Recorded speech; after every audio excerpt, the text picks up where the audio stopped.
The 19th century was the definitive information revolution before the digital age, a time where various fields were revolutionized in terms of how information was delivered and how it was stored. Where information broke free from the speed of a galloping horse and began traveling at the speed of electricity, fundamentally altering how humans perceive time and distance. So hello. So have you tried playing with a pencil and shaking it like this? So this was a fun trick from way back elementary. It's solid, right? But when shaken, it looks like rubber pencil. So why? So in 1824, physician Peter Mark Roget published foundational research on a concept called the persistence of vision. So this is the theory that the human eye briefly retains an image for a fraction of approximately 1/16th of a second up after it disappears. So that explains the pencil earlier. So when you shake a rigid pen, your eyes merge the overlapping movements, creating the illusion of bending rubber. So this is persistence of vision. It demonstrates how our brains alter reality to process fast motion efficiently. Ultimately, this biological ability to seamlessly blend static images is the core foundation of the information age, enabling everything from early cinema to today's digital video. So here are some other examples of videos about persistence of vision, the flipbooks and the thaumatropes. Thank you. So for the first computer concept, it was introduced by Charles Babbage in 1837. So what is the first computer concept? It's the analytical engine. It features three important concepts. First is the mill. It acts as the brain of the machine. Second is the store. It acts as the storage of the machine. And lastly, input using punch cards. It tells the machine what to do. As you can see in the next slide, this is the image of the analytical engine developed by Charles Babbage.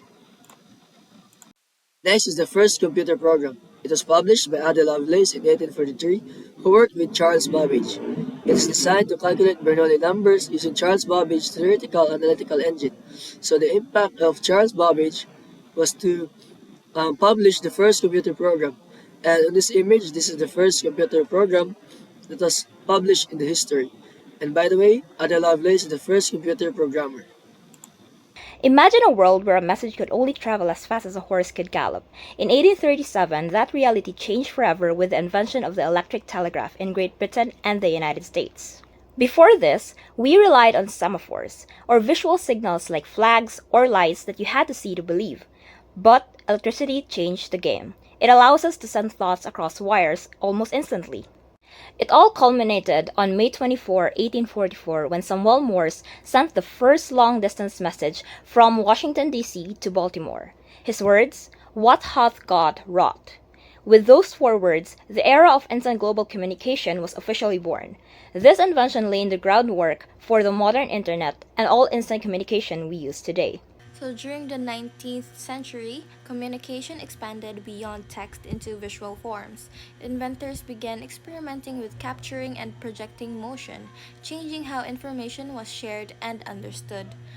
Coleman Sellers II contributed to early motion picture technology by developing a device that displayed moving images. This invention helped lay the foundation for modern cinema and visual communication. Muybridge's experiment proved that motion could be captured frame by frame. This discovery directly influenced the development of motion pictures and modern video technology. The Dewey Decimal System, created by Melville Dewey in 1873 and published in 1876, classifies nonfiction books by subjects, using three-digit numbers 00 to 999, followed by decimals for subtopics, arranged numerically and then alphabetically by authors. It divides knowledge into 10 broad categories, ensuring that related works are grouped as collections expand. By standardizing classification across libraries, it makes information universally accessible, and it remains the most widely used system worldwide, continually updated to reflect modern knowledge. 1899, a Danish engineer named Valdemar Poulsen invented a device called telegraphone, which could record a sound. It worked by using magnetism. An electromagnetic part would store sound signals onto a steel wire. This invention was important because it introduced a new way to store audio. Over time, this idea led to the creation of tape, recorders, hard drives, and the digital storage technologies we use today. Ever wondered how data was stored before the digital age? Meet the magnetic tape. It was a game changer for data storage in the 20th century. Magnetic tape is coated with a thin layer of magnetic material. When data is written, the tape passes through a read-write head that magnetizes tiny sections in a pattern representing binary data, zeros and ones. To read the data, the tape passes through the head again, and the magnetic fields are converted back into electrical signals. From storing music and movies to computer backups, magnetic tape has been a reliable and cost-effective storage solution for decades. Though largely replaced by digital storage, magnetic tape is still used for archival purposes due to its durability and capacity. So next time you see a reel of magnetic tape, remember it's more than just a relic, it's a pioneer of the digital world.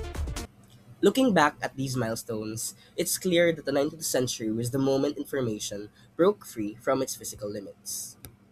By turning knowledge into electrical pulses, these pioneers rewired how civilization functions. The telegraph created the first global nervous system, allowing thoughts to cross oceans instantly and laying the foundations for the internet. This era also turned knowledge into a public resource through standardized organization, making information truly accessible for the very first time. But this shift was more about speed. It was about the power of logic. When Babbage and Lovelace imagined a machine that could process ideas, they moved us away from manual labor and toward the world of automation we live in today. From the way we store data to the visual science behind every screen we touch, we are still using 19th century breakthroughs. Ultimately, the information revolution didn't start with just a computer chip. It started the moment we learned to send our thoughts further and faster than we could ever carry them. This is Group 3, and thank you for watching.